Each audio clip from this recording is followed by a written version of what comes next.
জুলাইয়ের যে অংশীদারিত্ব, যাদের অংশীদারিত্ব আছে এখানে সাংবাদিক, কৃষক, শ্রমিক, রিক্সাওয়ালা এবং সাধারণ জনগণের এই জুলাইয়ের অংশদারিত্ব আছে। আমরা তাদেরকে ভুলে যাচ্ছি। এখন আমি দেখতেই পাই, মানে খুব বেশি হতবাক হয় তখনই যখন এনসিপি ব্যানারের নামে জুলাই বিক্রি হয়, এনসিপির লিফলেটে জুলাই বিক্রি হয়, হাসনাত সার্জিসের বক্তব্যে জুলাই বিক্রি হয়। তখন নিজেকে আর মানাইতে পারি না। হাসনাত এবং সার্জিস আলমের এই বাংলাদেশের যে আন্দোলনের ভূমিকা অতুলনীয়, আমরা সেগুলো অস্বীকার করব না।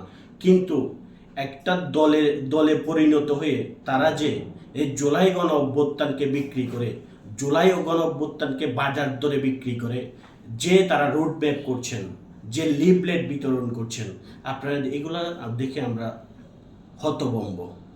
আসলে আরও অনেক স্মৃতি আছে যা বলে আজকে রাত হয়তো শেষ হবে না। আসলে দিনগুলা কিভাবে কেটেছে, আর র্যাব, পুলিশ, মামলা, হামলা, এইভাবেই আসলে দিন পার করেছি। মা কান্না করতো, বাসায় সবসময় মা কান্না করতো। একদিন র্যাব পুলিশ গিয়ে আমাকে মানুষের টিনের চালের উপর তুলে ফেলছে।